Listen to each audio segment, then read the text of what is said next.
Oke, selamat siang Bapak dan Ibu sekalian. Sekarang kita ketemu lagi dengan narasumber berikutnya.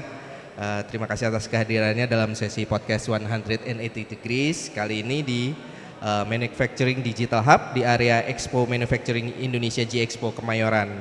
Kali ini kita akan membahas temanya ini agak panjang nih, aku baca dulu ya. Temanya ini Odoo for Manufacturing Industry. Nah, dengan pembicaranya ini dengan Ibu Hera ya. Sebenarnya nama panjangnya siapa sih Bu? Boleh diangkat mic? Iya. Iya, sebelumnya terima kasih nih Pak Haji. Untuk nama panjang sebetulnya Dewi Clementine Kusherawati, tapi bisa dipanggil Hera aja Pak. Oke, karena aku mau nyebutnya yang Clementine itu agak rancu, nanti ada Clementine iya.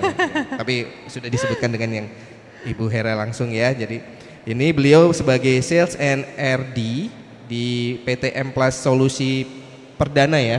Kalau betul, salah Pak. boleh dikoreksi. Boleh sekarang Ibu boleh silahkan present untuk dari M Plus ini mau bikin apa gitu. Boleh silakan. Sebelumnya terima kasih ya Pak Haji sudah memperkenalkan juga, dan sebelumnya terima kasih juga nih M Plus Software gitu atau PT M Plus Solusi Perdana sudah diberikan kesempatan untuk bisa mempresentasikan solusi yang bisa kami berikan untuk digital manufacturing hub ini. Nah, untuk judulnya sendiri seperti yang tadi Pak Haji udah mention juga ya, untuk judul presentasinya memang ERP Odoo for manufacturing hub, digital manufacturing hub gitu. Nah, nanti mungkin akan dibahas di next slide-nya ini. Mungkin aku sambil next ya. Oke, nah sebelum kita mulai ke solusinya nih Pak Haji, mungkin boleh kami informasi dulu sedikit gitu ya terkait M Plus Software, nggak apa-apa ya Pak? Boleh, silakan. Oke, mungkin kalau M Plus Software ini sendiri sebetulnya kami itu fokusnya ke perusahaan software house company, lebih ke custom software ya. Bisa itu custom software untuk mobile apps, custom software untuk website seperti yang memang sudah ada di slide ini saat ini gitu ya. Dan juga kami bisa juga untuk ERP Odoo itu sendiri. Makanya untuk di sesi hari ini gitu kami akan membawakan lebih kepada Odoo-nya gitu, karena ketika kami menganalisa untuk digital manufacturing hub ini cocok banget sebenarnya untuk dipakai si ERP Odoo ini gitu. Nah, selain itu selain custom software, sebetulnya kami juga bekerja sama dengan beberapa server manajemen, karena biasanya untuk software house sendiri bundlingannya adalah server. Nah, servernya itu kami juga berpartner dengan cukup berbagai macam server yang mungkin sudah well known, itu kami juga sudah berpartner seperti contohnya Google Cloud, lalu ada juga AWS, ada juga Azure, Huawei, bahkan seperti server-server lokal juga kami sudah banyak menjadi partner. Nah, di luar itu karena kadang-kadang kebutuhan customer itu beraneka ragam, nah akhirnya kami juga open untuk outsourcing, headhunting dan juga training. Jadi nggak hanya deliver project secara end to end aja, tapi kalau misalkan dari customer itu membutuhkan hanya ingin pinjam nih untuk staffnya gitu ya, untuk fulfill di project timnya mereka, akhirnya kami juga memperluas service kami ke outsourcing. Nah, kalau kantor M Plus sendiri itu sebetulnya kami ada di Jakarta Selatan, tepatnya di Cipete, dan untuk branch office-nya kami juga ada di Australia dan juga ada di Melbourne. Australia dan juga ada di France, mohon maaf. Seperti itu. Jadi kami ada di 3 negara, untuk kantor pusatnya di Jakarta, karena untuk yang di Australia dan di France ini lebih untuk kepada penjualannya aja. Seluruh software engineer-nya semua ada di Jakarta. Salah satu strategi untuk mengefektif dan efisien cost juga ya. Jadi tim-tim IT-nya semuanya ada di Jakarta nih Pak Haji. Oke, nah mungkin itu singkat terkait M Plus Software itu sendiri. Nah, mungkin kita masuk kenapa sih harus Odoo ERP manufacturing gitu ya untuk industri manufacturing. Nah, mungkin sebelum masuk ke sana dijelasin dulu gitu ya, Odoo itu apa sih gitu. Mungkin banyak juga yang belum tahu mengenai Odoo itu sendiri. Jadi sebenarnya Odoo ini adalah salah satu ERP, salah satu merek ERP ya. Mungkin kalau di Indonesia banyak pakai ERP itu contohnya SAP, Oracle, dan lain-lain. Nah, Odoo itu salah satu brand juga gitu. Yang bedanya apa sama SAP dan Oracle dan lain-lain, kalau Odoo ini lebih open source. Jadi bisa dibilang bisa di tailor made, bisa di customize sesuai dengan kebutuhan si customer itu sendiri. Dan selain itu Odoo ini sudah juga bisa terintegrasi dengan berbagai sistem. Kalau kita datang gitu ya di acara ini, contohnya event ini banyak banget istilahnya robot-robot, hardware-hardware yang mungkin mereka sebenarnya di sistem tersebut ada IoT-nya juga gitu ya, yang bisa mendeteksi mesin ini mungkin kedalamannya berapa, efektif atau efisien atau enggak. Nah, Udu ini sebenarnya juga bisa terintegrasi dengan sistem-sistem hardware-hardware yang ada di Digital Manufacturing Hub gitu. Dan misalkan untuk salesnya sendiri gitu ya, misalkan mereka ada CRM tool sendiri dan ingin diintegrasikan ke Udu, itu juga bisa karena memang Udu itu bisa terintegrasi dengan berbagai macam sistem. Lalu dengan Udu ini pastinya harganya jauh lebih efektif dan efisien kalau misalkan dibanding di-compare dengan SAP yang saya sebutkan tadi gitu. Nah, itu mungkin singkat mengenai Udunya. Lalu aku next lagi. Nah, ini juga mungkin tambahan gitu ya, kurang lebih interface-nya nih sekarang yang baru seperti ini sih yang ada di layar. Ini udah masuk versi 17 dan ini baru launching di bulan November kemarin. Nah, ini UI UX-nya juga udah lebih baru, lebih user friendly. Terus tadi ya sangat fleksibel karena bisa di custom ataupun diintegrasikan dengan berbagai macam platform selama memang si platformnya tersebut open untuk kita integrasikan. Lalu juga harganya tadi yang sudah sempat di-mention juga sangat efektif dan sangat affordable.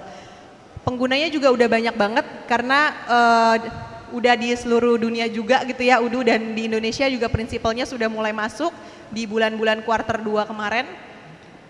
Usernya juga banyak, berbagai macam bahasa, berbagai macam negara, dan berbagai macam modul aplikasi juga sudah ada. Nah, baru di sini aku lanjut, kenapa sih ERP Udu untuk manufacturing solution gitu ya. Nah, mungkin ini secara gambaran terkait proses ya manufacturing industri selama ini yang biasa terjadi. Jadi kalau misalkan kita tahu biasanya untuk manufacturing industri sendiri sebenarnya kan istilahnya ada dua keutamaan. Mereka pasti akan mencari revenue, yang kedua mereka pasti bagaimana setelah mendapatkan revenue istilahnya mengexpand dana tersebut gitu ya. Nah, yang pertama revenue dari manufacturing industri itu didapat dari mana sih? Yang pertama pastinya dari sini nih, dari sales forecast. Biasanya si sales yang pertama kali gitu ya sebagai orang yang terdepan pasti akan mencari klien-klien di mana mereka pasti tujuan utamanya adalah mendapat konfirmasi order dari si end user tersebut. Lalu setelah itu akan ada pengiriman. Nah, di situ baru sales order terbentuk akan menjadi revenue. Nah, di mana setelah revenue itu atau setelah sales order terbentuk akan ada dua divisi yang berkaitan, baik itu di production ataupun di accounting. Pasti ketika sales order terbentuk, si tim accounting akan mengirimkan invoice kepada customer. Begitu juga dengan tim production, mereka mulai tuh mengerjakan produknya gitu ya. Jadi ada dua divisi nih yang biasanya terlibat, baik production ataupun accounting. Nah, setelah masuk ke revenue cycle pasti akan ada expense juga nih yang dikeluarin oleh manufacturing industry. Nah, expense-nya apa aja? Dan di bagian tim production itu udah pasti mereka akan mengeluarkan uang untuk procurement biasanya ya, karena kan mereka pasti butuh untuk membeli barang-barang atau misalkan mereka butuh untuk ya istilahnya si labor-nya itu tenaga kerjanya untuk membuatlah produknya. Jadi pasti akan ada expense di sana. Nah, kalau accounting baik itu sales order ataupun procurement invoice ya, pasti kan karena procurement akan menagih tuh kepada si manufacturing industry, pasti akan masuknya ke accounting itu sendiri. Jadi istilahnya berbagai macam departemen pasti akan saling berkaitan nih, baik itu production, accounting, ataupun misalkan dari sales itu sendiri. Dan mungkin ada satu lagi yang nggak kesebut gitu ya, HR, karena memang yang mengerjakan semuanya pasti sebenarnya pegawai dari manufacturing industri itu sendiri. Dan dengan adanya Udu, sebenarnya berbagai macam yang tadi departemen kami sebutkan, baik itu tadi create invoice, istilahnya untuk create sales ordernya, bagaimana mereka membuat produksi barangnya, nah itu semuanya sebenarnya bisa tercatat di dalam Udu gitu. Makanya kenapa secara summary gitu ya, sebenarnya Udu ini untuk manufacturing industri bisa sangat membuat si perusahaan akan semakin cost efektif, semakin productivity semakin meningkat dan sangat mudah untuk memonitoring berbagai macam divisi. Dan jadi istilahnya owner tuh kalau misalkan ngelihat laporan report itu gampang banget gitu, mereka tinggal ngelihat ke sistem udunya itu sendiri, lalu mereka udah langsung bisa ngeliat laporan dari sales seperti apa, accounting seperti apa, production seperti apa, dan lain-lain gitu. Makanya kenapa di sini sih solusi untuk manufacturing industri ini salah satunya ERP Udu, seperti itu. Nah, ini mungkin aku next lagi terkait modul-modul yang bisa dipakai nih untuk manufacturing industri itu sendiri. Nah, mungkin singkat aja kalau untuk modulnya, karena memang ini udah agak sedikit teknis kalau misalkan mau dibahas satu-satu, tapi pada intinya untuk modul yang bisa dipakai manufacturing industri ini juga beraneka ragam gitu ya, karena juga tadi saling berkaitan antara departemen satu dengan departemen yang lain. Bisa tadi yang produksi, terus habis itu bisa mungkin supply chain departemen, sales departemen, accounting departemen, dan lain-lain. Nah, modul-modul ini adalah modul-modul yang bisa dipakai oleh manufacturing industri gitu. Nah, lalu ada juga nih benefit menggunakan Udu di manufacturing itu apa? Secara singkatnya sebenarnya yang pertama untuk inventory management itu sendiri pastinya bisa untuk manage inventory level. Contohnya misalkan bikin mobil gitu ya, namanya bikin mobil kan pasti, contoh misalkan nggak mobil pasti spare partnya gitu ya, pasti kan macam-macam, contoh misalkan ban atau misalkan kerangka depan mobilnya. Nah, itu bisa istilahnya inventory-nya tuh bisa sangat-sangat di trackingnya dengan cara real time, dan istilahnya ketika berpindah dari gudang satu ke gudang 2 ataupun langsung ke customer juga itu bisa langsung tercatat. Lalu setelah itu juga terkait supply chain management tadi ya, kayak misalkan mau purchase order itu bisa ke track, habis itu kapan pengiriman si barang tersebut itu juga bisa ke tracking, sehingga akhirnya bisa mengoptimisasi si supply chain management itu sendiri. Lalu tadi real time visibility, sebenarnya kalau untuk real time banyak banget yang bisa report-report yang bisa dilihat secara real time.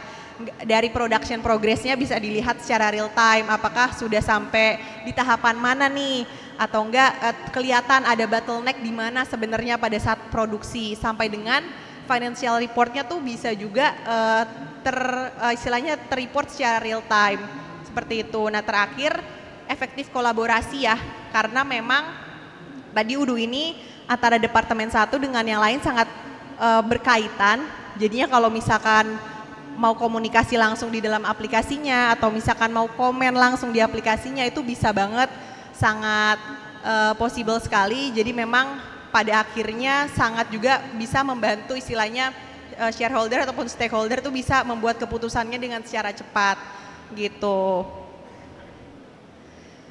Nah, ini mungkin slide kami yang terakhir gitu ya, terkait case study. Contohnya apa sih yang pernah kami lakukan gitu. Mungkin ini hanya salah satu case aja. Jadi untuk Lion Parcel mungkin di sini juga Pak Haji sama teman-teman semua, Bapak Ibu semua udah kenal lah ya Lion Parcel atau Lion Group. Mereka juga salah satu klien kami yang saat ini masih berjalan.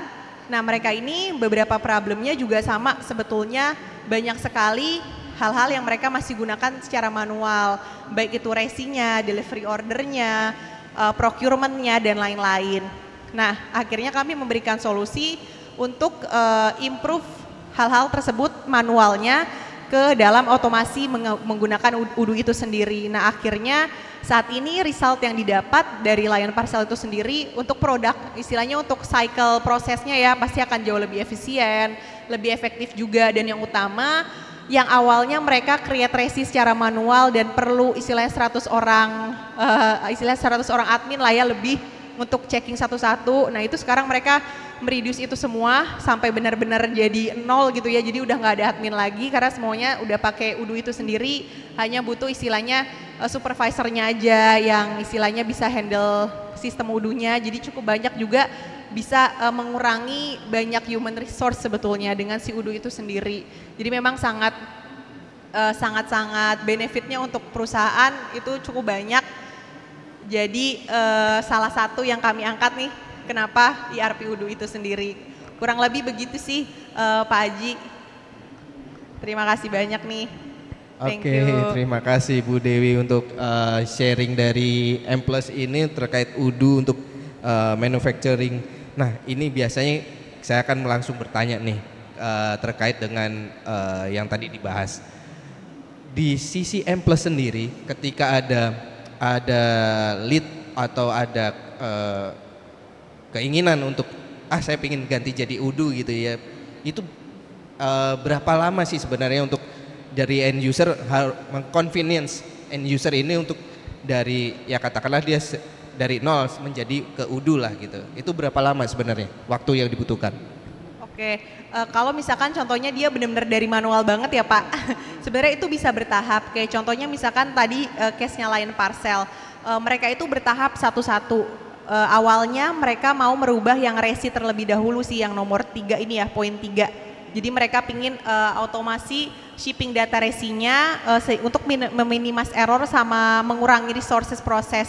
Nah itu berapa lama akhirnya mereka bisa istilahnya untuk deal itu bisa mungkin lebih dari 6 bulan karena kan pasti ERP ini cukup ini ya harganya juga nggak bisa dibilang murah dan pasti manajemen level top manajerial harus istilahnya harus decide sampai iya juga, dan ketika memang sudah iya berapa lama akhirnya mereka benar-benar bisa move gitu ya untuk secara pengerjaannya misalkan kami anggap misalkan 1-2 bulan selesai. Nah memang yang perlu kami agak effort nih dari sisi M Plus itu sendiri adalah mentraining sebetulnya karena memang yang semula dari manual ke otomasi. Nah biasanya untuk training itu sendiri kami akan provide kurang lebih sampai dengan 4-8 kali training sih Pak gitu. Nah itu baru tuh 4-8 kali training, nanti PIC-nya ya, PIC-nya kan pasti ikutan gimana sih cara pakai si Udu itu sendiri karena kan mereka yang biasanya mungkin benar-benar manual input sekarang udah ada, terus nanti mungkin tinggal sense segala macam, istilahnya UI UX-nya juga pasti berbeda gitu ya. Nah itu kurang lebih 4-8 kali, bisa dibilang ya kurang lebih mungkin 2 mingguan sih Pak. Dan itu pelan-pelan sih sebetulnya, pelan-pelan juga istilahnya kami akan meng-training tim-tim mereka sampai dengan akhirnya mereka terbiasa dengan menggunakan Udu.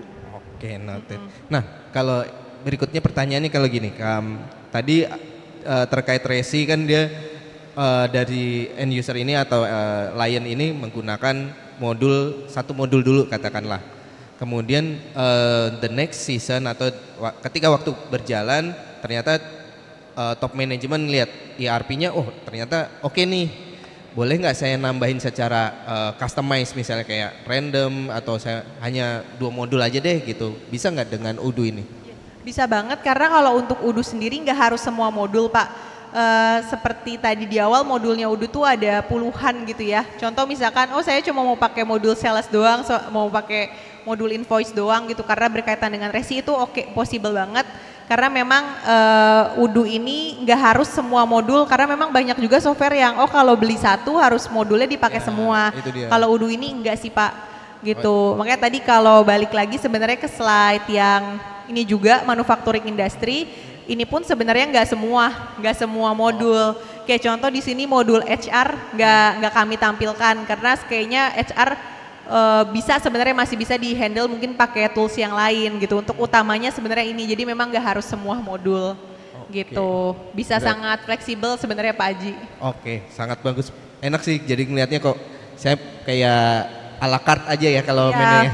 Jadi bukan paketan gitu ya. Betul, dan kalau misalkan kebutuhannya sebenarnya udah cukup nih di aplikasi Udu itu sendiri, dari customer merasa saya nggak perlu kustomisasi sudah cukup, itu juga bisa gitu. Kecuali memang dari customer melihat masih kurang, saya masih perlu mengintegrasikan sistem yang lain atau saya mau mengganti template nggak seperti Udu, nah itu baru kami kustomisasi. Tapi kalau sekiranya udah cukup nih, saya mau langsung pakai aja, itu juga bisa, sangat fleksibel.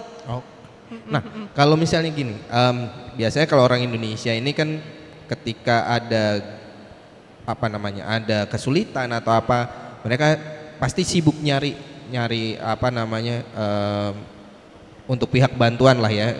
Biasanya ya udah telepon vendor atau apa gitu. Nah, dari pihak M Plus sendiri ketika ada gangguan atau troubleshooting dengan ERP di salah satu klien, itu apa yang dilakukan di sini dari M Plus sendiri? Kalau untuk istilahnya maintenance and support berarti ya Pak Haji ya, karena kan anggapannya mereka sudah menggunakan Udu itu sendiri, setelah itu ada istilahnya ada kendala atau ada trouble. Sebenarnya di M Plus sendiri itu ada 3 tahapan sebelum kita memulai start dengan klien. Yang pertama pasti konsultasi. konsultasi terkait kebutuhan si klien, lalu kita berikan solusinya apa yang tepat. Nah lalu yang kedua kami masuk ke developmentnya, ke building. Contoh misalkan solusinya kita kasih UDU, lalu kita develop UDU-nya sampai dengan selesai. Nah ketiga ini maintenance and support. Ketika tadi yang Pak Aji tanyakan ada kendala, tiba-tiba kami nggak bisa pakai atau apa segala macam. Nah ini kita memang masuk ke service yang ketiga. Ada service maintenance and support itu sendiri gitu. Nah servisnya juga kami biasanya selalu pakai WhatsApp ya. Kalau sekarang gitu pasti ada grup. Jadi kalau misalkan ada apa-apa silakan bisa 24/7 sih, bisa di chat. Lalu nanti tim developer juga pasti ready juga untuk istilahnya menganalisa oh problemnya kenapa dan setelah itu lalu diperbaiki. Gitu sih Pak. Noted Ibu Hera, terima kasih. Nah ini satu pertanyaan terakhir nih. Nah untuk M+ sendiri selama dalam kurun waktu berjalan ketika menghandle dengan ERP UDU ini apa yang menjadi tantangan terberat atau the most challenging lah kalau bahasa sekarang, the most challenging untuk ketika ada project atau kegiatan gitu yang dihadapi, boleh diceritain Bu? Oke, sebenarnya kalau buat challenging project ERP ini sendiri, brandnya ERP itu banyak banget Pak. Tadi mungkin saya baru sebutin SAP sama Oracle gitu ya, tapi sebenarnya banyak banget, bahkan saya tadi sempat keliling-keliling di Hall A ada juga ERP juga yang lain gitu. Dan ada juga ERP yang dibikin from the scratch. Nah sebenarnya challengingnya adalah gimana sih, terutama masuk procurement ya. Karena ketika masuk procurement pasti berbagai macam vendor seperti M+ gitu, berbagai macam IT masuk, berbagai macam brand masuk. Nah itu sih challenging kita, gimana caranya bisa memenangkan customer atau memenangkan procurement untuk perusahaan tersebut supaya milih ERP UDU melalui M+ software. Dan sebenarnya kompetitornya juga nggak cuma berbagai macam dari brand-brand lain, tapi juga UDU ini sebenarnya partnernya cukup banyak, terutama di Indonesia. Ada mungkin kalau lihat websitenya UDU Partner sendiri itu udah lebih dari 30 plus partner yang ada di Indonesia gitu. Jadi challengingnya di situ sebenarnya Pak, gimana caranya bisa menang gitu. Tapi ya itu sih istilahnya challenging, keseruannya di situ ya Pak ya. Jadi harus strateginya harus oke lah supaya bisa memenangkan baik procurement ataupun customer-nya langsung. Nah kedepannya nih apa harapan Ibu untuk di manufacturing Indonesia ya dengan adanya event yang kali ini sih mungkin yang besar banget ya karena semua hall di G-Expo ini dipakai. Nah harapan dari Ibu Hera sendiri nih sebagai pribadi ataupun sebagai perwakilan dari M+, kedepannya ini akan seperti apa gitu nanti untuk manufacturing di Indonesia terutama dari segi digital gitu, boleh dibantu? Ya, terima kasih nih Pak untuk pertanyaannya. Harapannya sebenarnya karena ada digital manufacturing hub sebetulnya untuk seluruh manufaktur ya, karena manufaktur biasanya memang terkait dengan industri atau pabrik-pabrik gitu ya, harapannya memang bisa lebih produktivitasnya lebih efisien dan efektif gitu. Siapa tahu karena memang dengan adanya digital, dengan adanya berpindah gitu ya di teknologi pastinya pasti akan membantu perusahaan ke arah yang lebih cepat, pastikan ke arah yang lebih baik gitu ya. Mungkin yang sebelumnya manual menggunakan tangan, menggunakan orang gitu misalkan. Sekarang dengan adanya sistem misalkan robotik juga, terus bisa juga mengukur mesin ini efektif atau efisien atau enggak, pastinya harapannya akan membantu industri manufacturing yang ada di seluruh Indonesia, bahkan yang di luar negeri juga banyak yang datang ya kayak Cina, Singapura dan lain-lain yang nantinya akan lebih cepat untuk pengirimannya, delivery time-nya, terus nanti mereka juga bisa lebih efisien, lebih efektif dan yang pastinya ujung-ujungnya kalau seperti itu delivery-nya lebih cepat, istilahnya customer kan pasti akan makin happy, akan makin loyal, yang akan meningkatkan kepuasan dari customer itu sendiri juga sih Pak gitu. Jadi sebenarnya dengan adanya teknologi bukan berarti ini ya mengurangi tenaga kerja juga sebenarnya, tapi sebenarnya juga istilahnya lebih membuat istilahnya dari segi keseluruhan ya itu ya, pasti betul. Akan jadi lebih baik juga sih. Oke, terima kasih untuk sesi sore hari ini Bu Hera dari M+ sudah membawakan UDU untuk manufacturing ya. Oke, kita kan untuk berikutnya kita akan lanjut pertanyaan. Sebenarnya ada pertanyaan nggak dari ini? Ada pertanyaan? Oke, silakan Mas.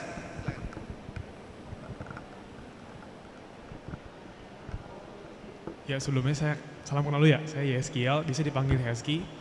Saya kebetulan juga handle manufaktur seperti M+ ini. Tapi saya mau tanya, kalau M+ sendiri pernah gak handle misalkan perusahaan manufaktur yang dia sebenarnya udah basic custom dari sisi sales order, job order, tapi dia hanya modul barcode-nya aja gitu misalnya. Misalnya apakah itu udah bisa diimplementasikan sampai seperti itu di spesifik modul? Modul barcode yang mau ditambah berarti ya Mas ya? Iya betul, jadi modul barcode-nya dengan Udo misalnya, tapi Iya. yang lainnya custom dari tim mereka gitu. Customnya itu contohnya sales ordernya maksudnya nggak dari Udu ya, sales order invoice mereka punya aplikasi sendiri, Betul. tapi mereka pingin barcode-nya sebenarnya dari Udu itu aja Iya, gitu. betul. Itu bisa banget Mas. Pertanyaannya sebenarnya ada dua nanti ke kliennya. Yang pertama, apakah barcode scannernya nanti mau disambungkan ke sistem yang apa namanya yang saat ini perusahaan sudah ada. Jadi nanti Udunya yang diintegrasikan tuh dengan sistemnya perusahaan. Atau kebalikannya, sales order invoice yang saat ini sudah ada yang dibuat from the scratch oleh perusahaan mau masuk ke dalam Udu gitu. Jadi nanti terintegrasi barcode scannernya, sales order ataupun invoice-nya ke dalam Udu itu sendiri. Sebenarnya ada dua kemungkinan dan dua-duanya itu possible dilakukan gitu. Oke, makasih Kak. Iya, Itu aja sih. cuma kalau dari kami pasti nyaraninnya ini ya, masuk ke Udu semua karena biar semuanya jadinya ke tracking sih. Iya. Oke, Ya, sudah makasih, cukup Mas. puas ya. Oke, Ya. pertanyaan yang bagus sekali. Oke, terima kasih untuk Bu Hera untuk kedatangannya di sesi podcast pada siang hari ini. Oke, sukses selalu untuk M+ dan kita nantikan untuk narasumber berikutnya di Manufacturing Digital Hub di G-Expo Kemayoran. Siang. Ya, selamat siang, terima kasih, Ya, sukses selalu. Sukses selalu.